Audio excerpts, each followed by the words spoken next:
Ladies and gentlemen, this is Joe's Classic Video Games back with another cool arcade game repair video for you today. This is a Drew's Tiger Paw crane machine that's given us some trouble, and we're getting kind of deep into fixing it.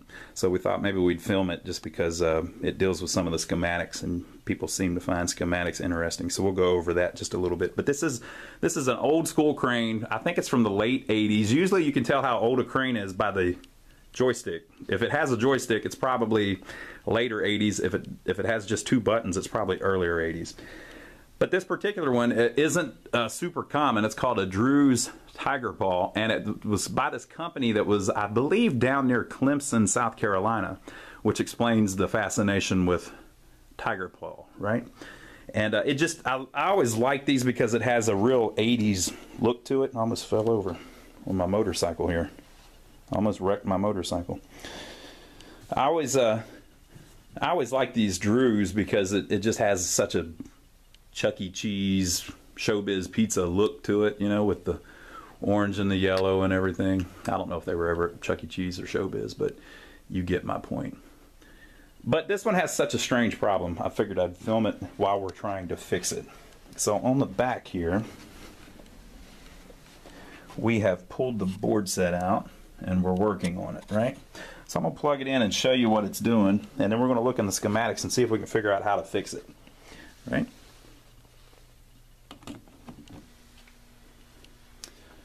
Okay, so we're at 000 like we should be. So we're going to add a credit, right? Let me open this top here.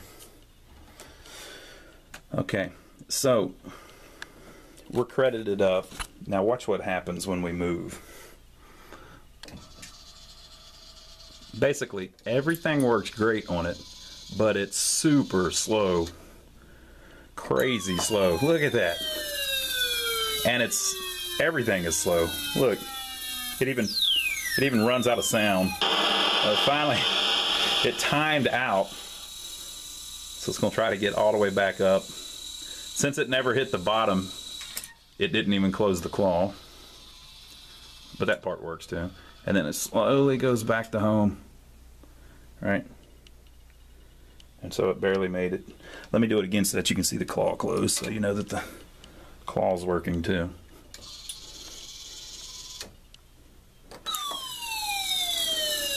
So we'll try to grab that piece of plastic there. Okay. So the claw's working, the left, the right's working, the forward and back's working, but everything is super slow, crazy slow, right? So that's what we've got to figure out. So what I'm going to do is I'm going to grab the schematics and we'll look at that and see if we can figure out why this thing is doing this.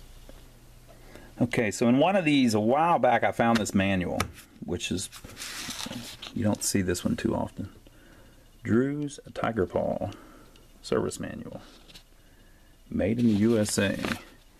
And so it was made by Drew Industries, Fair Forest, South Carolina. For amusement only, you know. Have to get around the gambling laws some way. Right? Now, by the way, this game isn't really worth much money, and that one's not even in that great a shape. So this is almost like a hobby that we're fixing this one, because we're not going to get a bunch of money out of it, but we got it really cheap too. So we're just trying to fix the thing, and it's almost like a puzzle. Like it's working, but it's just working really slow. Surely we can figure that out, right? Surely we can figure that out.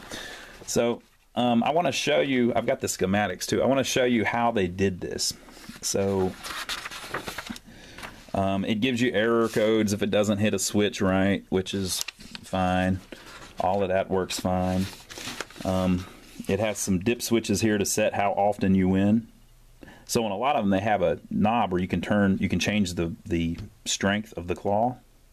But on this one, it's done by dip switch. So you actually tell them average number of plays for each piece vended, and it has a little sensor to tell when somebody wins, and then it adjusts so that below you will find a table that allows the operator to vend a product at just about any price desired. Now people say, oh man, what a rip-off. This thing's a rip-off. In some ways, yeah, but in other ways, I mean, if you put a toy in there that's 75 cents a piece to buy, you can't have it where that people can win every time. You go broke, right? So you have to somehow control how often people can win. Again, these are to make money. That's the whole point of them, you know. And not only do you have to make enough money to pay for whatever you've got in it, you have to make a profit. And you have to make a profit for the location that you've got the game in. So you can't let people win all the time. So power supply. This machine operates on 4 voltages from the power supply. They are 5 volts DC regulated, which is for the CPU. So that's the electronics to run the, you know, the switches and the little display and everything, and the coin mech. Well, that's working, right? All that's working fine. 12 volts DC regulator for the audio supply. You heard the sound, that's working. Okay, and then there's a 12 volts unregulated for motors in reverse, which is kind of strange, that way to put it. And then 24 volts unregulated for motors forward. That's kind of a strange way to put it. Does it go? It goes twice as fast forward that it does backwards. Ours isn't going fast at all, right? So it says, please note that the 12 volts unregulated actually run approximately 18 volts, and the 24 volts unregulated run approximately 36 volts. Okay. So it shows you all of the wires and how everything connects. And then you get over here to this power supply schematic. And so there's a transformer, the power comes in, and then it creates 2 voltages here and here. And this is AC because it's power out of the wall, AC. Transformer doesn't make things DC, so it's still AC. And then it has a center tap. Well, look at the way they've done this. So the 2 voltages come over here to these, in the middle of these 4 diodes, which is a bridge rectifier. So that's how you turn voltage into DC. So if you design it like that, on this side of the diodes is going to be your ground. And you can see, sure enough, down here they call it the logic ground, which is connected to the power ground, right? See how they're connected right there? So they're the same, basically. The logic ground runs over here to the 5 volt supply and the 12 volt supply to make the voltage for the logic chips on the motherboard, right? And then, so this is the ground coming off of these diodes, and then on this side is the DC positive voltage, right? So this transformer puts out 24 volts, and it's a little, it goes a little bit higher than that. But DC, whenever you turn AC into DC, it actually increases the voltage.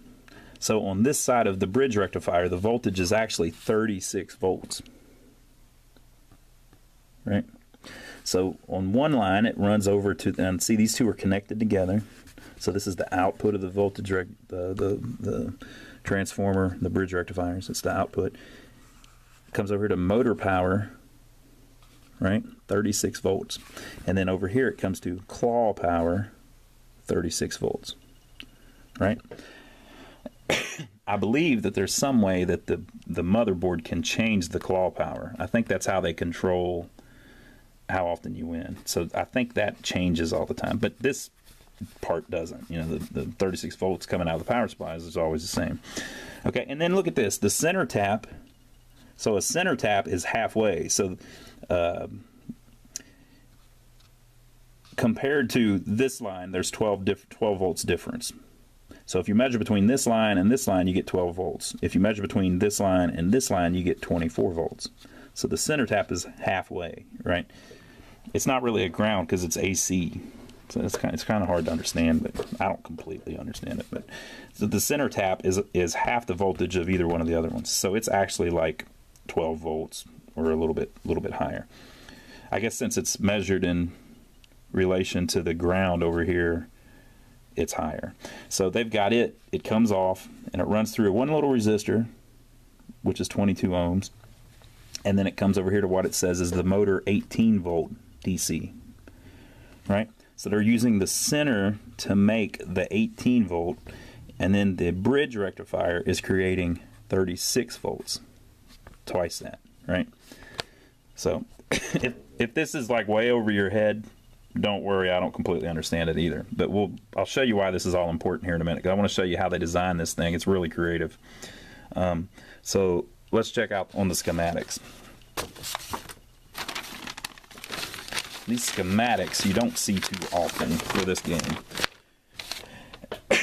The ones I have even have a big piece missing. But all of this is like the process. So this is the processor that runs the board. Remember, all that stuff's working. And so the processor sends over here to this peripheral interface adapter chip that sends all these lines out. And they go over here to this and they read the dip switches and blah, blah, blah, blah, blah. This is the audio, so that helps make all the sound and everything. Okay, and then here's another peripheral interface adapter, P6821, that runs all of the LEDs on the display. So it makes the LED display work, right? But then it also sends signals down here into this area, right? So this area is all of your motors. Okay? So the power supply, it creates 3 different voltages there. Let me find the where it shows what the wires do. It's a power supply. So we saw the power ground on the logic ground, and then the 12 volts for the audio. These are the pins that send the voltages off the power supply. And then here's the claw, 34 volts, and it says that it goes to the motor assembly. So that's up in the top. So basically it's sending 34 volts to the claw. And then it's sending 34 volts for the motors, and it's sending it to, I don't know what 18 means. I think they're saying pin 18. Yeah. Pin 18 on the main connector. And then it says motors 16 volts, motor assembly, blah, blah, blah, blah, blah. So the motor assembly is the carriage up in the top. And then 5-volt logic, it's sending out to the 5 volts. So it's sending some of the power up to the top, and it's sending some of the power over to this board, right? So these schematics are of this motherboard. So the area that we're talking about right here are these, is this area right here. And these transistors and stuff, I call them transistors, and they might be a triac, but I've been told that triacs are, in fact, transistors. So anyway, if you noticed, all of the motors are running slow. So does that mean that we've got a bad motor? Probably not. I mean, how the hell would we have 3 of them bad at the exact same time? So can we just eliminate the motors as being a problem? You can't eliminate it, but I'm going to go ahead and assume, and you know what that means, I'm going to assume that the motors are fine because all 3 of them are doing the exact same thing. So either all 3 of them went bad and are running at half speed, which I've never heard of an electric motor doing, or there's something else going on, right? So here's the north-south motor. It makes it go north and south on the carriage. And all 3 of them are running slow. So since this one's running slow, is it one of these pieces, one of these parts? It can't be, right? How could it be one of these and make this one go slow too? And so like if this transistor's bad, it wouldn't make that one go slow. And if this transistor's bad, it wouldn't make that one go slow. So hell, all this stuff has to be fine, right? If you're going to assume the motors are fine, then you got to kind of assume that all this stuff's fine. So look at how they made this thing work. It's brilliant. So you see the line is broken here. So what they're showing you is that these are the outputs of the board. And then it goes up to the motor eventually. So the motor, a DC motor, you know, it's got a positive and a negative. Well, they're making it work one way and then work backwards. So the motor turns the wheel to go across the trolley, and then somehow they're able to make it turn backwards. How the hell did they do that? So they've got a positive connection and a negative connection on each motor, right? And so what they've done is on the positive connection of each motor, they've connected it to 18 volts, which is on our power supply. This one here, this line that I was saying is going to this resistor and then going over here to the center tap, right? So they've just got that wired straight into the positive on the motor.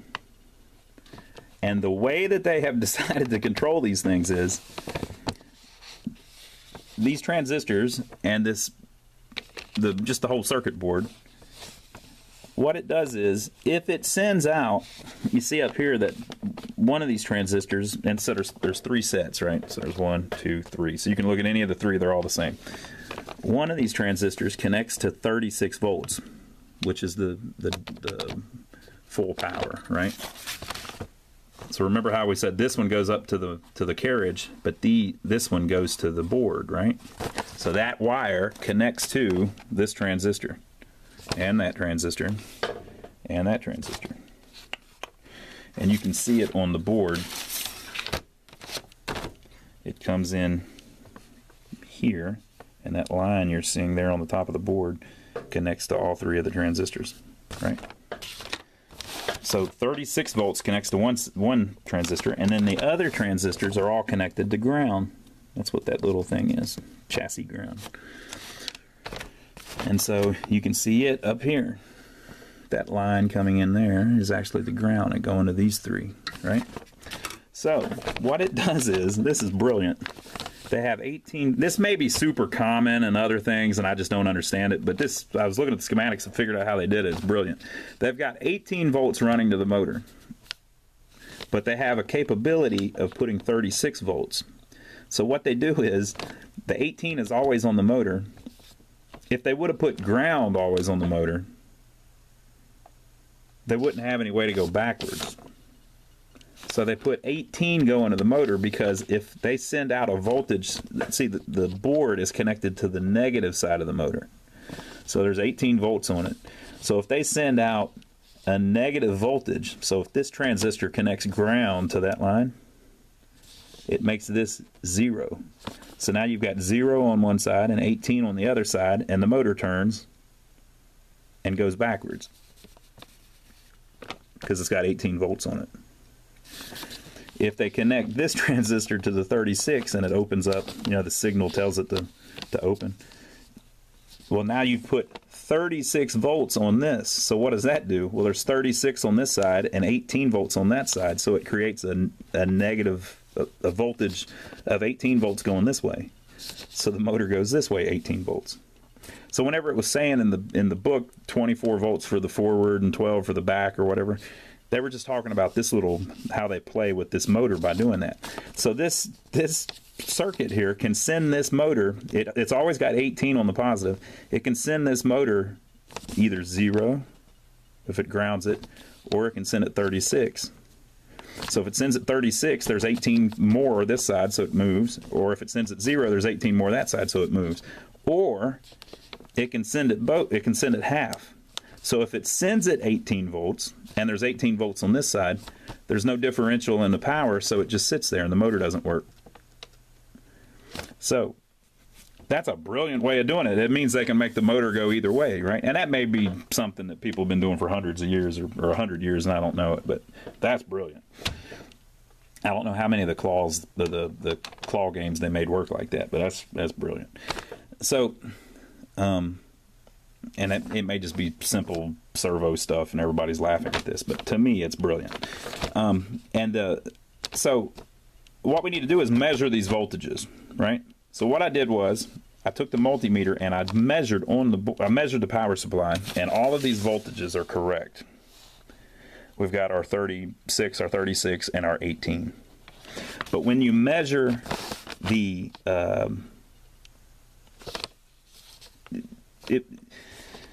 when you measure the output of this here, whenever the game is just sitting there idle, this is at 18. So it's sending 18 to it, just like I was talking about, and it's getting 18 from this side, so it just sits there and doesn't move. And it's doing that with all three of them, right?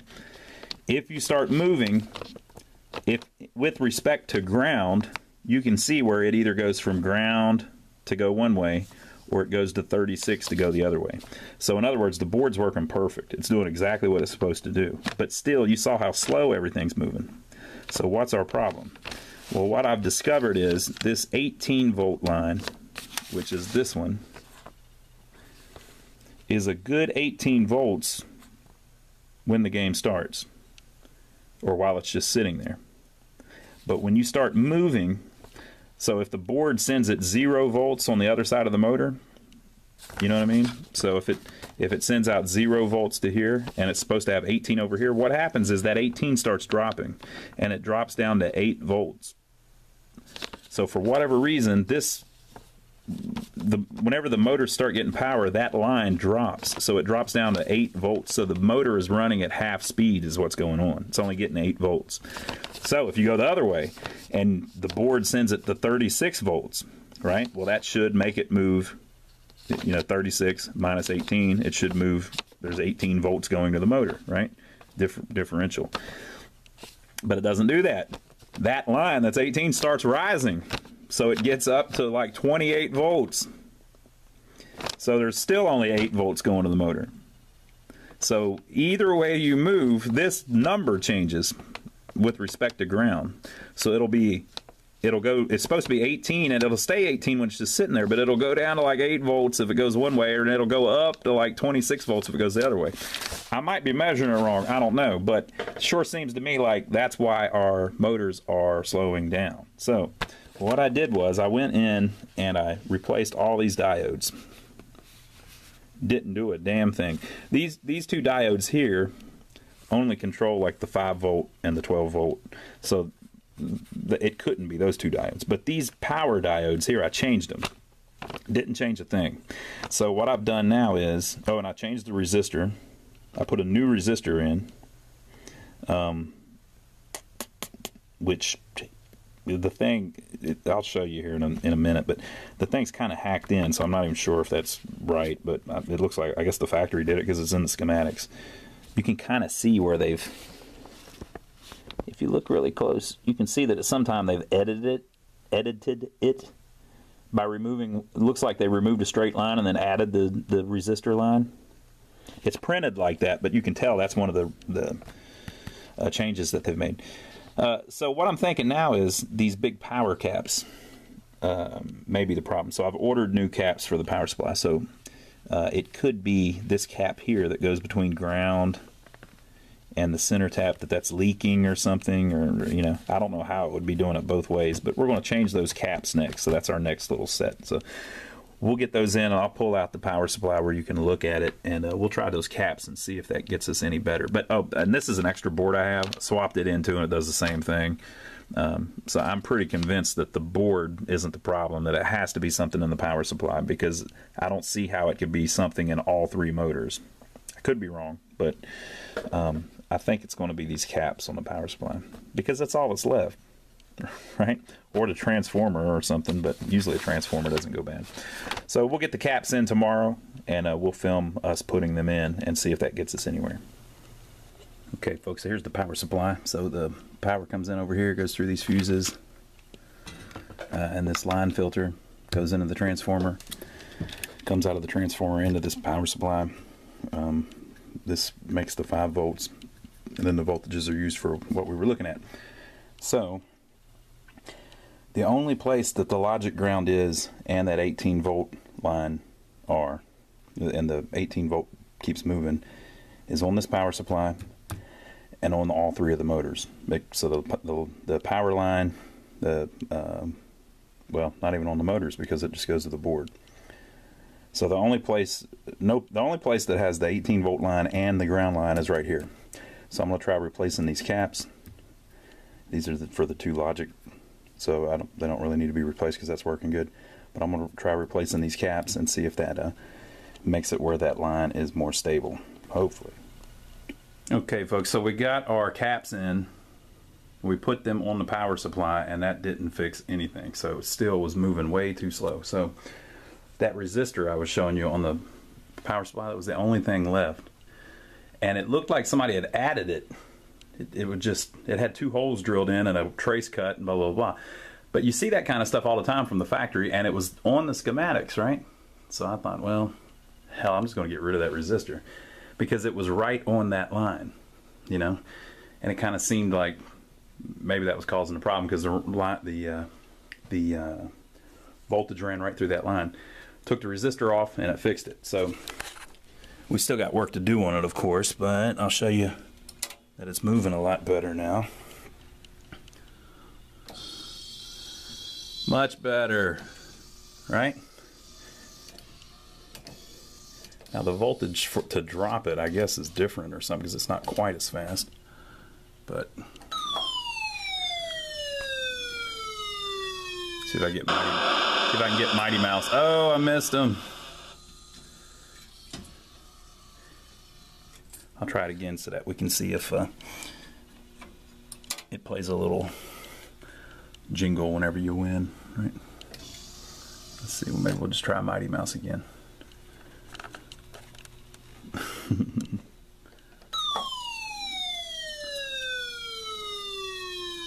Oh, maybe. Maybe. Oh, I might get a couple of them.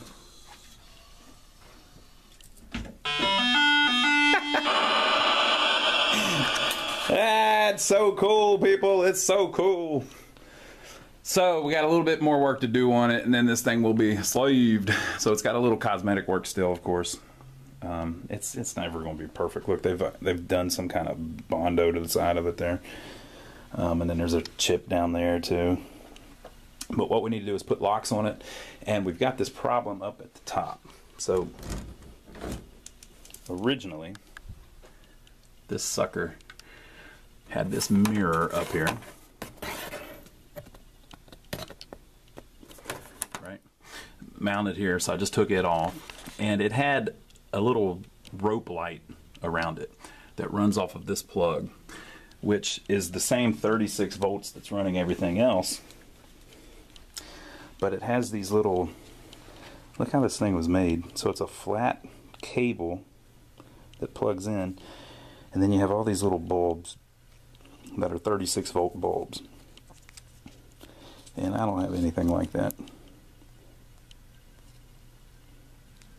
And I believe the game board could flash them or something, I don't know. But we're changing that. So what I'm going to do is I'm going to go to the store and I'm going to buy a rope light that's about 6 feet long and go around the inside of the box like those were, and splice into this 120 volts that's coming up here for the lights on the top.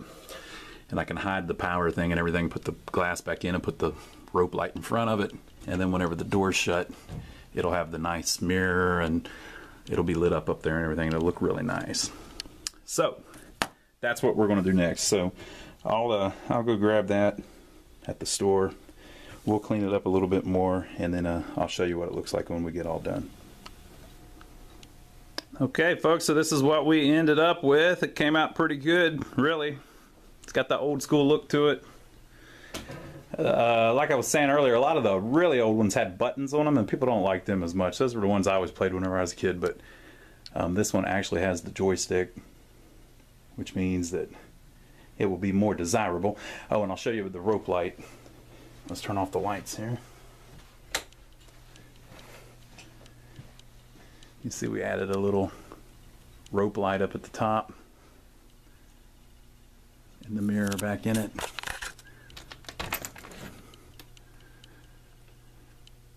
Has that old 80s look, you know, pretty cool. You can buy stuff like that online, or you can buy it at Lowe's. I just drove over to Lowe's and bought it. Drew's Tiger Paw. Like I was saying at the beginning, I really like how it's got this, like the yellow and the orange, and that looks very late 70s, early 80s to me. Very cool. See if we can win something again.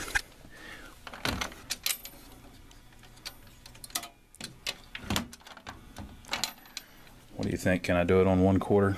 Let's see. Who should we go for? Do you think we can pick up that big Shrek doll?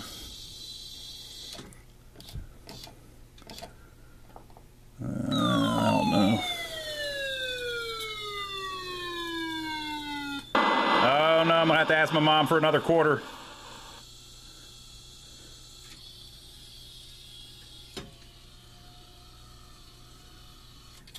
Nothing. Wah, wah, wah. But there you go. We got it all finished up. So that's kind of the typical stuff that we have to go through on some of these old ones. We end up working on them a little more than is financially smart. This one won't bring a lot of money. We might ask $600 for it, something like that. So that's probably top dollar on it. So we'll see what happens, right? So I hope you enjoyed the video of some of the stuff we go through whenever we work on some of this weird stuff. I hope you like looking at the schematics a little bit. I know people enjoyed trying to troubleshoot on schematics. It's a shame that it wasn't actually the caps. I would have looked like such a hero if it really was the caps, but it was just that little resistor the whole time. Leave your comments below. Let us know what you think. Give us a thumbs up for taking the trouble to include you in the troubleshooting. And we will see you on the next video. Hope you enjoyed this Drew's Tiger Paw.